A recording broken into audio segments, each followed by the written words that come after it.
कार्यक्रमों में उपस्थित सभी भाइयों और बहनों, मंच पर उपस्थित जौनपुर जिले के भारतीय जनता पार्टी के यशस्वी अध्यक्ष माननीय पुष्पराज सिंह जी, मछली शहर भारतीय जनता पार्टी के जिला जो इकाई है अध्यक्ष माननीय अजय कुमार जी, इन कार्यक्रमों के संयोजक और हमारे विधान परिषद के साथी, हमारे मित्र माननीय ब्रजेश सिंह प्रिंसू जी, माननीय विधायक रमेश मिश्र जी, माननीय विधायक रमेश सिंह जी, माननीय विधायक डॉक्टर आर.के. पटेल जी, श्रीमती मनोरमा मौर्य जी जो यहाँ की नगर अध्यक्षा है, और कार्यक्रम में बहुत ही महत्वपूर्ण भूमिका निभा रहे माननीय सुनील मिश्रा जी, पीयूष गुप्ता जी, सुनील तिवारी जी, प्रभु दुबे जी, देव सिंह जी, सुनील यादव जी और आप सभी भाइयों बहनों, नौजवान साथियों, आज के सुबह की शुरुआत बेसिक शिक्षा, प्राथमिक शिक्षा के कार्यक्रम से हुई और उसी के साथ पुण्यश्लोक अहिल्याबाई होलकर की 300वीं जो जयंती हम लोग मना रहे हैं, 31 तारीख को वास्तविक तारीख है उनके जन्म की 31 मई को। इन दो बहुत ही महत्वपूर्ण कार्यक्रमों में आप लोग इकट्ठा हुए हैं। मैं आप सभी का राज्य सरकार की ओर से, भारतीय जनता पार्टी की ओर से, अपने नेतृत्व की ओर से बहुत बहुत स्वागत, बहुत बहुत धन्यवाद करता हूं कि आप इतनी बड़ी संख्या में यहां आए। मित्रों, सुबह का कार्यक्रम बेसिक शिक्षा का था और बाद का कार्यक्रम एक ऐसी महिला के नाम पर है, लेकिन मैं दोनों बातों को जोड़ करके आपसे कुछ बातें करना चाहता हूं। प्राथमिक शिक्षा कितनी महत्वपूर्ण है ये हम सभी जानते हैं, और लेकिन हमारे में एक भ्रम ये पैदा किया गया कि भारत जो है पढ़ना लिखना अभी शुरू किया है, अंग्रेजों के आने के बाद शुरू किया या अंग्रेजों के जाने के बाद शुरू किया। ये एक बहुत बड़ा भ्रम है। हमारी भारतीय जो संस्कृति रही है, भारतीय जो ज्ञान और विज्ञान रहा है, उसमें पूरी दुनिया के लोग भारत को हजारों साल पहले भी विश्व गुरु मानते थे और आज भी बीच में गिरावट आई, बीच में समस्याएं आई। आज भी माननीय प्रधानमंत्री नरेंद्र मोदी जी के नेतृत्व में हम लोग भारतीय सभी भारतवर्ष फिर से एक बार विश्व गुरु बनने की चेष्टा में है, फिर से आप प्रयत्न कर रहे हैं। तो ये कहना कि भारत सांप सपेरों का देश था, अनपढ़ गंवारों का देश था, एकदम गलत है। पहली बात तो सभी शिक्षक समुदाय और यहां बैठे हुए तमाम संभ्रांत लोगों को मैं ये बात कहना चाहता हूं कि आप ये बात गांठ बांध लीजिए। अगर आज शिक्षा में गिरावट है तो उसके लिए जिम्मेदार हम और आप हैं, न कि हमारी संस्कृति, न कि हमारी परंपरा। रमेश जी नमस्कार। मऊ से भी हमारे भारतीय जनता पार्टी के बहुत ही वरिष्ठ नेता हैं, आकर के बैठे हैं। हमारे कई नगरों के अध्यक्षगण यहाँ बैठे हैं, मैं देख रहा हूँ। जौनपुर की तो बात मैंने किया, माननीय मनोरमा जी के प्रतिनिधि हमारे गौराबाद शाहपुर के भी अध्यक्ष यहाँ बैठे हुए हैं। आप सभी का स्वागत है। मैं ये कह रहा था कि आप अपने पीछे अगर देखें तो अभी मैं शिक्षा विभाग का जो काउंटर लगा था उसमें एक शिक्षिका ने एक काउंटर पे जीरो का महत्व बताया था। आप में से ही किसी ने शायद यहाँ बैठी भी होगी। आपको मालूम है कि दुनिया को जीरो का महत्व समझाने वाला वैज्ञानिक कहाँ का था? अपने भारतीय आर्यभट्ट जी थे। जब दुनिया में दशमलव मतलब के किसी भी अंक का 10वां भाग करना हो, उस व्यवस्था की किसी को जानकारी नहीं थी, उन दिनों भारत में दशमलव का रास्ता दिखाया। आप हनुमान चालीसा पढ़ते हैं, युग सहस्त्र योजन पर भानु, है ना? हनुमान जी के प्रताप का वर्णन करते हुए तुलसीदास जी ने कहा है, युग सहस्त्र योजन जो बोलते हैं, उसको अगर किलोमीटर में और युग को अगर गणितीय भाषा में अगर कहा जाए तो आज वैज्ञानिक सूर्य, पृथ्वी से सूर्य की दूरी जितना लाख किलोमीटर बताते हैं वह उतना ही होता है युग सहस्त्र योजन पर भानु। मतलब सूर्य की दूरी हनुमान जी के लिए उस समय बता दी गई थी कि सूर्य जो है कितने युगों की दूरी पे, उस समय युग चलता था, आज किलोमीटर चलता है। तो ये हमारा जो मानसिक स्तर था, कहने का मतलब ये है तो वो बहुत ही ऊंचा था।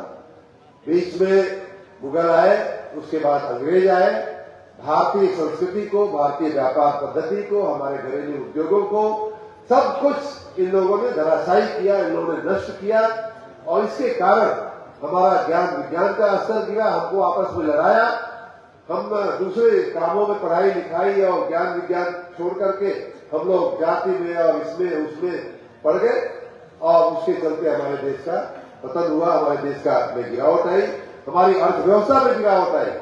मैं पहले भी कह चुका हूं, शायद इस साल में भी कहा होगा कि एक अंग्रेज अर्थशास्त्री है, अंगस मेडिसन, आप चाहे तो गूगल में जो लोग स्पेलिंग डालेंगे तो मिल भी जाएगा।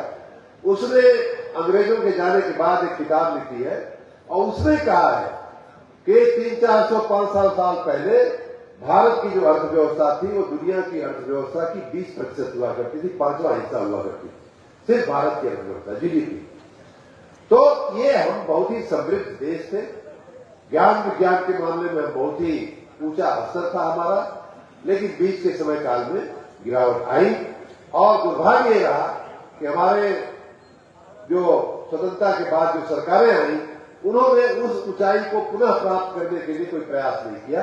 जहां हम थे, जैसे थे वैसे ही काम चलाना, अपना प्रधानमंत्री का काम पूरा करना, अपने परिवार की शासन व्यवस्था चालू रखना, ये हमारे देश का शासन पद्धति थी।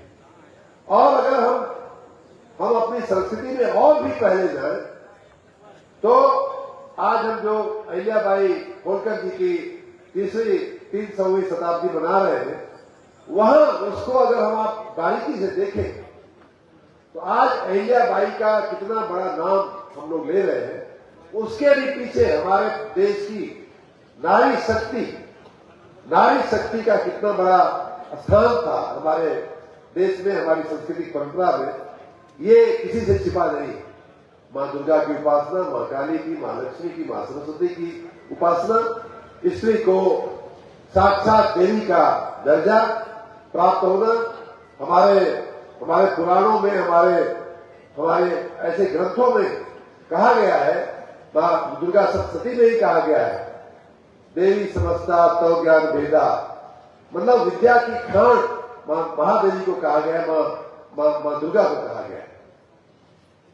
स्त्रिया समस्ता सकला जगत्सु, ऐसे कह करके मां दुर्गा की उपासना की गई कि आप में से ही सारा ज्ञान, सारा विज्ञान निकलता है और आप में ही समाहित हो जाता है और सभी स्त्रियां जो है वो उसी मां दुर्गा का, उसी ज्ञान की देवी का, उसी ज्ञान की अधिष्ठात्री की प्रतिरूप है, उन्हीं की मूर्ति। तो कोई आश्चर्य नहीं है कि अहिल्याबाई होलकर, और अहिल्याबाई होलकर के बारे में तो जितना भी हमारे वक्ताओं ने, पूर्व के वक्ताओं ने कहा है, लेकिन कुछ एक बातें मैं और आपको कहना चाहूंगा कि सच पूछिए तो अहिल्याबाई होलकर जो मुगल शासन में हमारे 1500-1600 की जो 16वीं सदी के बाद जो मुगल आए, बाबर आए और तमाम लोग जो आकर के हमारे देश की धरोहरों को नष्ट किया, हमारे उद्योगों को नष्ट किया, हमारे मंदिरों को तोड़ा फोड़ा, उसके बाद अहिल्याबाई होलकर का भारतीय राजनीति में, भारतीय शासन व्यवस्था में उदय होता है और उन्होंने उन सारी कमियों को, उन सारी समस्याओं को दूर करने का प्रयास किया।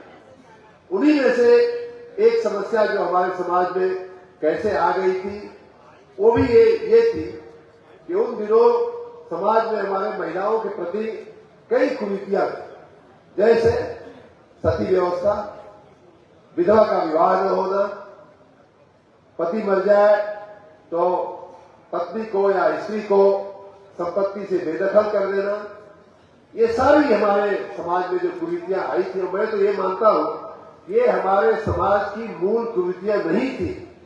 ये हमारे समाज में ये जो खराब व्यवसाय, खराब बातें आई, वो मुगल शासन के दरमियान आई, ऐसा मेरा अपना मानना है। मूलतः हमारा समाज स्त्री के प्रति बहुत आदर करने वाला समाज हुआ करता था, जैसा कि हमारे पुराणों में, हमारे धर्म ग्रंथों में लिखा गया है। हम देवी दुर्गा की पूजा करते हैं, तो मूलतः हम स्त्री के सम्मान करने वाली संस्कृति रहे। लेकिन मुगलों के शासन के दरमियान जब अत्याचार होने लगे स्त्रियों पे, तो बहुत सारी बातें हुई। उनमें से एक बात मैंने जो थोड़ा बहुत पढ़ा समझा है कि भाई सती इसलिए हो जाती थी स्त्रियां कि पति नहीं है, तो ये सब आत्ताई जो है हमारे ऊपर अत्याचार करेंगे, हमारी इज्जत से खिलवाड़ करेंगे, इससे अच्छा है कि चलो इन्हीं के साथ हम भी चले जाए। एक ये बात कई जगह लिखी गई है, कई बार पढ़ी गई है और सुनी गई। तो ये हमारे समाज में जो कुरीतियां आई थी वो मुगल शासन के दरमियान आई थी, और वो एक समय काल आया अहिल्याबाई होलकर का कि जब उनके जैसे समाज सुधारक, राजा राम मोहन राय जैसे समाज सुधारक, इन तमाम लोगों ने हमारे समाज की इन कमजोरियों को कि नहीं, स्त्री को सती नहीं होने देना है, विधवा विवाह अगर कोई दुर्भाग्य से हो जाता है विधवा, तो उसका विवाह होना चाहिए। अगर कोई स्त्री विधवा हो जाती है तो उसका पति की संपत्ति में पूरा अधिकार है। पति के बाद संपूर्ण मालिकी जो है उस संपत्ति की उसकी पत्नी होनी चाहिए। और इन बातों को, ये बातें जो समाज में से उठी थी या उठ रही थी, उन पर सरकारी मुहर लगाने का काम अहिल्याबाई होलकर ने पहली बार इस देश में किया कि हाँ सही बात है, अगर कोई स्त्री जो है विधवा हो जाती है तो उसकी संपत्ति, पति की संपत्ति में संपूर्ण अधिकार उस स्त्री का होगा। सती व्यवस्था को उनके खुद के जीवन से ये हम लोग जान पाते हैं कि जब उनके पतिदेव नहीं रहे, उसके बाद वो स्वयं सती होने के विचार में थी, और तब उनके ससुर जी ने, होलकर जी ने उनको मना किया कि नहीं ये ठीक नहीं है, समय बदल रहा है, आप मजबूती अपने दिल में मजबूती लाइए और आगे बढ़िए, जीवन में आगे बढ़िए, और अच्छा एक कोहिनूर हीरा भारतीय संस्कृति को, भारतीय शासन व्यवस्था को अहिल्याबाई होलकर के रूप में हमारे समाज में देखा। तो ये पहला काम उनका तो ये था। अगर सबसे बड़ा काम मैं मानूं तो ये था कि उस समय हमारे समाज में स्त्रियों को देखने का जो नजरिया था, स्त्रियों को देखने का जो तरीका था, स्त्रियों के साथ डील करने की जो व्यवस्थाएं थी, उनको उन्होंने बदलने का बहुत ही बड़ा काम किया था, और ये उनकी सबसे बड़ी उपलब्धि। इतना ही नहीं भाइयों बहनों, वो समय काल ऐसा था 1725 से 1795 जो उनका जीवन काल रहा, वो एक ऐसा समय था कि अब लोग कहते हैं, हमको विदेश के लोग आके बड़ा लेक्चर देते हैं, समझाते हैं। अब तो मोदी जी के टाइम में तो ये सब कम हो गया है, नहीं तो हर गोरा जो था वो आकर के हमें आपको जो है शिक्षा दे जाता था। अब हमारा वजूद बढ़ा है, हमारा वजन बढ़ा है दुनिया में, तो अब वो बात धीरे धीरे कम हो रही है।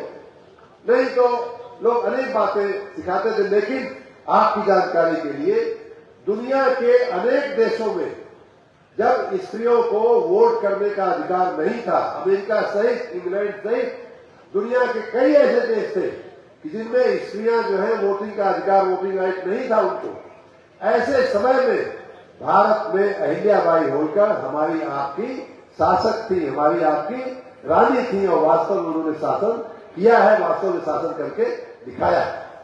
तो ये भारत कितना विशाल हृदय का, कितनी विशाल विराट संस्कृति वाला देश रहा है, ये अहिल्याबाई होलकर के जीवन से पता चलता है।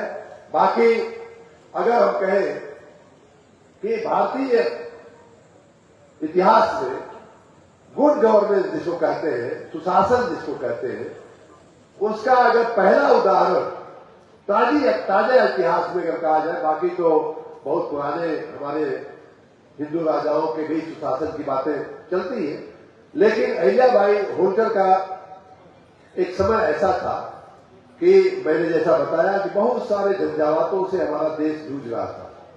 बहुत सारी उथल पथल, आपसी राजाओं में आपसी झगड़े भी, और मुगलों की वजह से भी बहुत सारी अव्यवस्थाएं हमारे देश में हुई थी। उसमें स्थिरता लाना, वो भी एक ऐसी स्त्री के द्वारा जिसने अपने पति का देहांत देखा हो, छोटी उम्र में शादी के बाद, बहुत ही कम उम्र में 19 वर्ष की उम्र में 12 साल में शादी हो गई। पहले बाल विवाह हो जाता था, 10-12 साल में शादी हो गई और 19 साल की उम्र में ही विधवा हो गई। लेकिन उनके पिता तुल्य ससुर जी ने उनको संभाला, उनको सती होने से बचाया, उनको अपने राजपाट में शामिल करने के लिए और आगे मजबूती से बढ़ने के लिए प्रेरित किया। उसका उदाहरण है कि आज हमारे सामने कितना बड़ा उदाहरण बनकर के उपस्थित है। लेकिन उनका जो शासन काल था, जैसा कि यहाँ कई वक्ताओं ने बताया भी, अपने पुत्र तक को फांसी देने की उन्होंने व्यवस्था की। ऐसे अनेक उदाहरण हैं कि जो आज की तारीख में जिसको हम सुशासन कहेंगे, उसकी अगर प्रणेता, उसकी अगर धुरी, उसकी अगर पहला उदाहरण अपने समाज में, अपने राजनीतिक व्यवस्था में अगर हम देखना चाहेंगे तो अहिल्याबाई होलकर जी की शासन व्यवस्था से हमको निकल करके आता है। उदाहरण के रूप में गरीबों के प्रति उनका चित्र, ऐसा कई जगह लिखा गया है कि अनेक वस्तुएं उनको जो मिलती थी और अगल बगल में कोई गरीब व्यक्ति खड़ा है, अगल बगल में कोई उनका दास खड़ा है और उसकी अगर नजर उस सामान पे लगी हुई है। मैं अभी आते हुए कहीं पढ़ रहा था कि कई बार उनको बड़े कीमती उपहार जो मिलते थे, अगल बगल में जो व्यक्ति खड़ा होता था उसको दे करके आगे बढ़ जाती थी। तो ये ऐसे तमाम बातें उनके बारे में सुनी जाती है। आज की तारीख में हम लोग उनके बनाए हुए जलाशय, उनके बनाए हुए डैम, जैसे मध्य प्रदेश का महेश्वर जलाशय, महेश्वर डैम जो है, लोग बताते हैं कि उनके समय का बना हुआ है। उनके समय इंदौर स्थापित की गई जो नगरी थी और उसका उन्होंने इतना बढ़िया 500 साल पहले, 800 साल पहले उन्होंने ऐसी इतनी बढ़िया नींव रखी कि आज भी इंदौर जो है देश का सबसे स्वच्छ और सुव्यवस्थित नगर माना जाता है। आज भी भारत सरकार के सर्वेक्षण में इंदौर जो है काफी आगे आता है। तो ये इसकी नींव, इसका धरातल, पत्थर की नींव अहिल्याबाई होलकर ने रखी थी। इसलिए उनको सुशासन का प्रणेता कहा जाता है। लोगों के पीने के पानी की व्यवस्थाएं करना, लोगों के पढ़ने की व्यवस्थाएं करना, खास करके कन्याओं के पढ़ने की व्यवस्था करना, ये तमाम बातें, तमाम जो है उनके सुशासन की व्यवस्था का एक एक करके उदाहरण है और इसीलिए उनको प्रेम से लोक माता कहा जाता है। लोगों की माता, मतलब जो सबका पालन कर सके, जो सबका ध्यान रख सके, ऐसे व्यक्ति को, ऐसी माता को लोक माता लोग कहते हैं। और उससे भी ऊपर जाते हुए मैं कहूंगा, यहाँ जो आप देख रहे हैं पुण्य श्लोक एक शब्द लिखा हुआ है। हम भी जब सुने तो मुझे भी समझ में नहीं आया कि पुण्य श्लोक का क्या मतलब होगा, लेकिन हमारे एक मनीषी ने, हमारे विचार परिवार के एक मनीषी जो अभी कुछ दिन पहले लखनऊ आए थे, उन्होंने बताया कि अपने भारत की पूरी सांस्कृतिक परंपरा में भारत का इतिहास जब से है तब से आज तक सिर्फ 3 लोगों को ये पदवी मिली है पुण्य श्लोक की। ये बड़ी जानने वाली बात है। उन 3 लोगों में पहला है नाम महाराज युधिष्ठिर का, उनको पुण्य श्लोक कहा जाता है। दूसरा नाम है नल का, जो युधिष्ठिर के साथ संवाद, नल और युधिष्ठिर संवाद आप लोगों ने पढ़ा होगा। नल और युधिष्ठिर संवाद मतलब धर्म की व्याख्या करने के लिए वो संवाद के रूप में उन बातों को प्रस्तुत किया गया है। और तीसरा नाम पुण्य श्लोक अहिल्याबाई होलकर जी का है। पुण्य श्लोक उसको कहते हैं, पुण्य श्लोक का मतलब ये होता है ऐसे श्लोक जिनको आप रोज दोहराने का मन करता है, या जिनको दोहराने से, जिनको याद करने से, जिनको कहने से पुण्य होता है, पुण्य मिलता है, ऐसे शब्द जो है या श्लोक जो है उनको पुण्य श्लोक कहा जाता है। ऐसे लोगों में महारानी अहिल्याबाई होलकर जी को का स्थान आता है। एक बार ताली बजा करके महारानी को, लोक माता को, पुण्य श्लोक अहिल्याबाई को हम लोग उनकी 3वीं शताब्दी के जन्म जयंती पे फिर से अभिवादन करें। उनके समय में जो बहुत सारे, देखिए बहुत छोटी छोटी बातें, उदाहरण के रूप में वो स्वयं लड़ने भी जाती थी। नारी होते हुए भी वो अपने पति के साथ भी युद्ध में गई, पति के नहीं रहने के बाद भी कई युद्ध ऐसे उनको जीवन में देखने पड़े जिसमें उन्होंने प्रतिभाग किया, लड़ी भी, जीती भी और अपने साम्राज्य का उन्होंने रक्षण भी किया। लेकिन उसमें एक बारीक बात अभी ध्यान में आई है कि जैसे सेना जाती है, हजारों घोड़े, हजारों हाथी, सेना जब चलती है तो किसानों के खेत में किसानों की फसलें बर्बाद हो जाती हैं, स्वाभाविक बात है। ऐसे किसानों की फसलों का जो सेना की लड़ाई के समय सेना के आवागमन के कारण जो नुकसान होता था, पहली बार भारतीय शासन व्यवस्था में ये व्यवस्था अहिल्याबाई होलकर ने किया कि जिन किसानों के फसलों का नुकसान लड़ाई के चलते होता है उनको मुआवजा दिया जाएगा। ये पहली बार किसी ने सोचा और किसी ने ये व्यवस्था करके उसको प्रस्थापित आज की तारीख में अब वो एक प्रस्थापित व्यवस्था हुई। सैनिकों के परिवार विशेष रूप से जो शहीद हो जाते थे उनकी विधवाओं के लिए, शहीद हुए सैनिकों की विधवाओं के लिए विशेष रूप से उन दिनों में उन्होंने व्यवस्थाएं की थी जिनका उचित आर्थिक मदद करने के लिए। गरीबों के लिए जो भील आदिवासी हुआ करते थे, उस क्षेत्र में आदिवासी बस्ती बहुत है, ऐसे लोगों के लिए आर्थिक मार्केटिंग की और आर्थिक उपार्जन की व्यवस्था करना, महिलाओं को संपत्ति में पूर्ण अधिकार। इंदौर में उस समय व्यापारियों, 800 साल पहले की बात है, उस समय व्यापारियों को व्यापार करने के लिए अलग व्यवस्था, अलग जगह करने की जो है व्यवस्था। महिला जो है कई बार सिपाही जाता है, कई बार हमारे तो वो भी ठीक करने में लगे हुए थे, हमारे बिजली विभाग के ही बड़े हीरो मजबूत लोग जो जाते हैं तो कई बार घर के मालिक नहीं होते हैं, स्त्री होती है, फिर भी घर में घुस के चेकिंग करने लगते हैं। मैं बार बार मना करता हूं, नहीं, ऐसा नहीं करना है।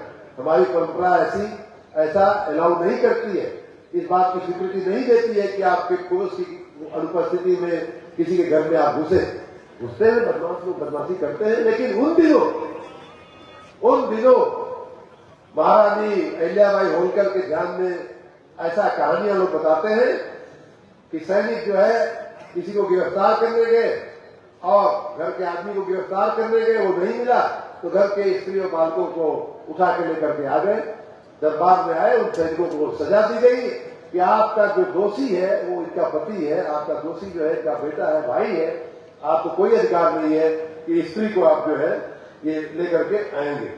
फिर पुत्रियों के, लड़कियों के विवाह की व्यवस्था करना, जो आज मुख्यमंत्री जो विवाह योजना चलती है, सरकार जो विवाह में मदद करती है, इन सारी अच्छी बातों की, अच्छी व्यवस्थाओं का स्रोत जो है आज से 800 साल पहले अहिल्याबाई होलकर की शासन व्यवस्था में देखने मिलता है।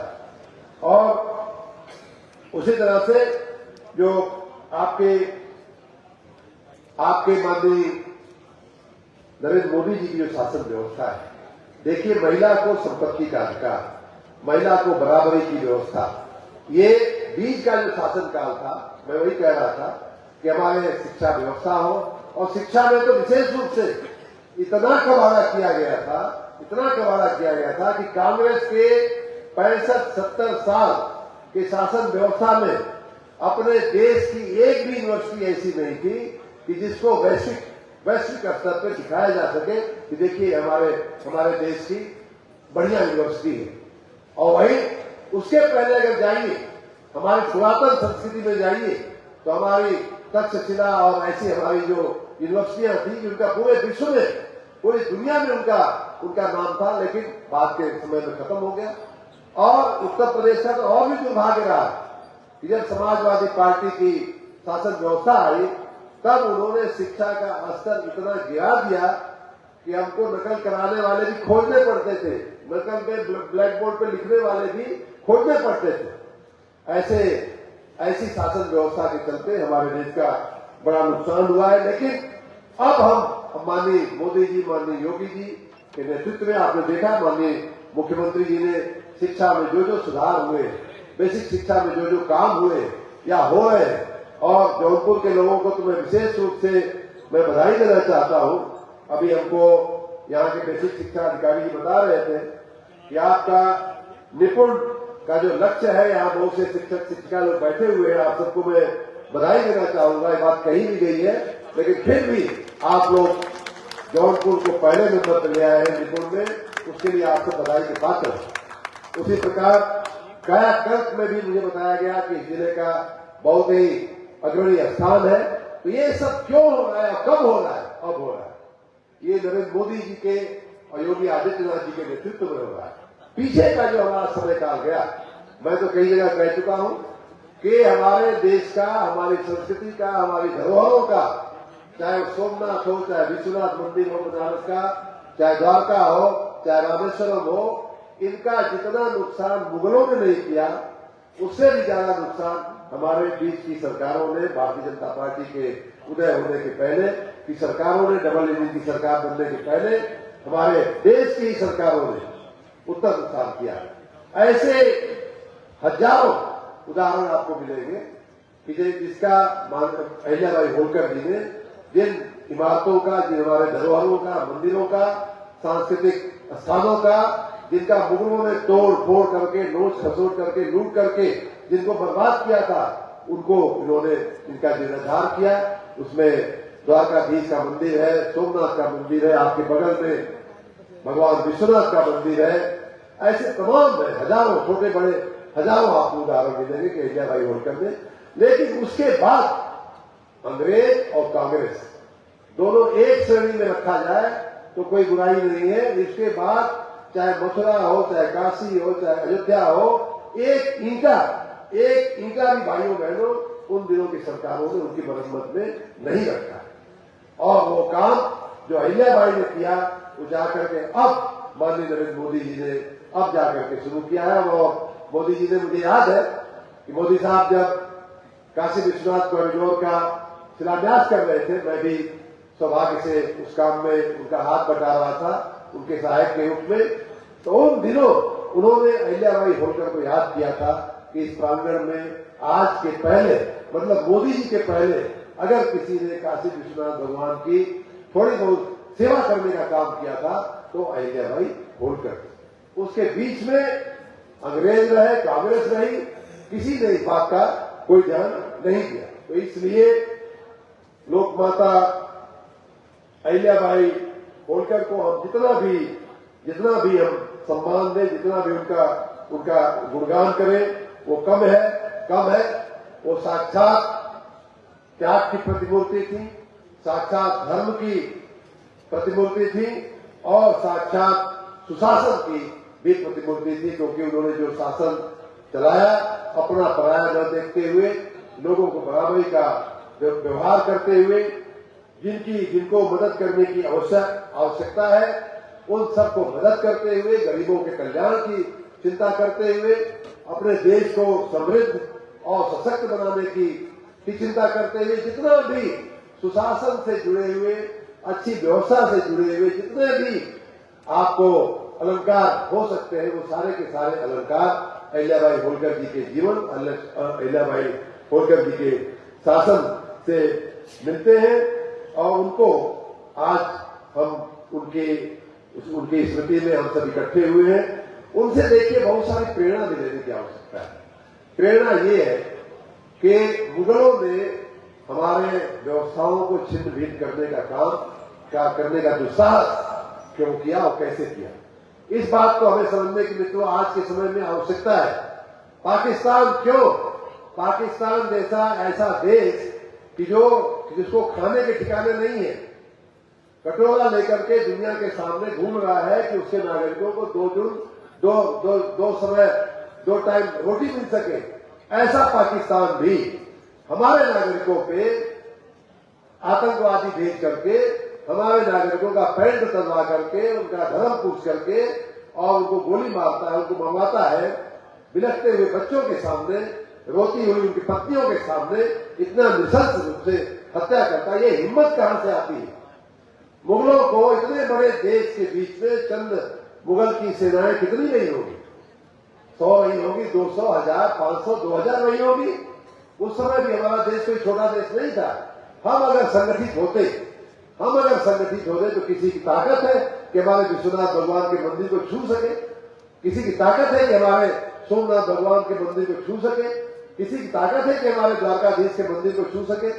हम विभाजित थे भाइयों बहनों, हम विभाजित थे। एक राजा को लोग अपनी तरफ कर लेते थे, दूसरे राजा को वहां पे बोल देते थे, दोनों को आपस में लड़ाते थे और उनके बीच से अपना रास्ता वो निकाल लेते थे, अपना रास्ता तय कर लेते थे। और हमारे आपकी लड़ाई का फायदा उठाते हुए वो हमारी धरोहरों को, हमारी संस्कृति को, हमारे उद्योग को, हमारी शासन व्यवस्था को उन्होंने बर्बाद किया। यही काम डिवाइड एंड रूल की पॉलिसी के तहत यही काम अंग्रेज करते थे। जब देखते थे कि यहाँ हम सफल नहीं होंगे तो वहां के ताकतवर लोगों को खोजते थे और दो को लड़ा करके, एक को कुछ प्रलोभन दे करके, किसी को डरा करके, लड़ा करके और अपना डिवाइड एंड रूल के तहत वो जो है बंटवारा भी कर दिया, देश का बंटवारा तक करवा दिया।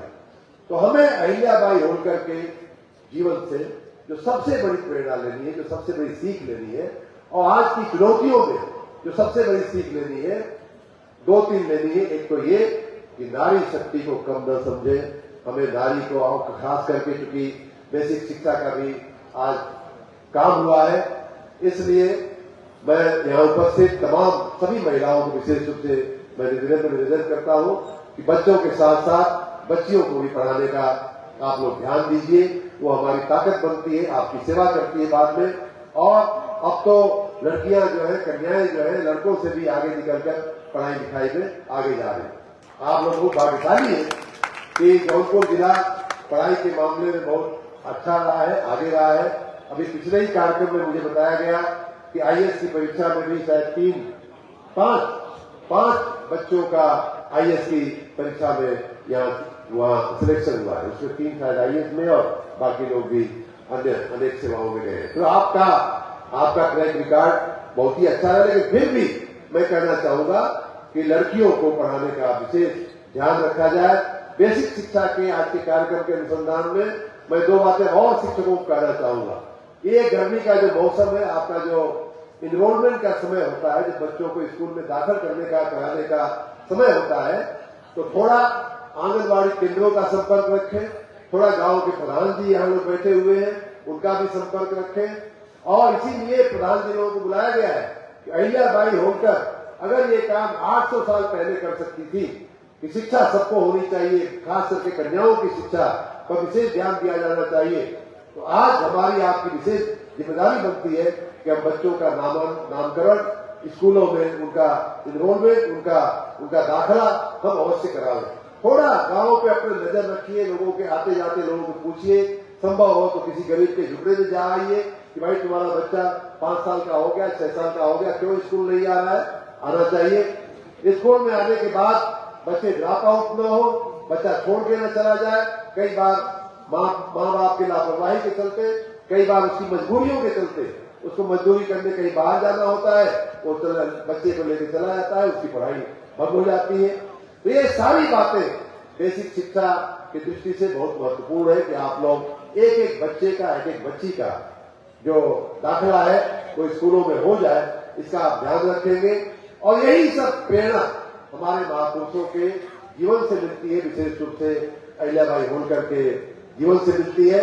आप सबने अपना कीमती समय आज के इन 2 अच्छे कार्यक्रमों के लिए दिया, उसके लिए मैं आपका बहुत बहुत धन्यवाद करता हूं और आशा रखता हूं कि जिस प्रकार जौनपुर जिला पढ़ाई लिखाई के मामले में आगे रहा है, मैं इसका प्रभारी मंत्री हूं, इसलिए विशेष रूप से आपसे निवेदन करता हूं कि आप वही मसाल जो है वो जलाए रखेंगे, मसाल को और आगे रखेंगे। और मैं फिर एक बार आपको कहता हूं कि हमारा देश पहले से बहुत ही समृद्ध, सशक्त और सुशिक्षित देश रहा है।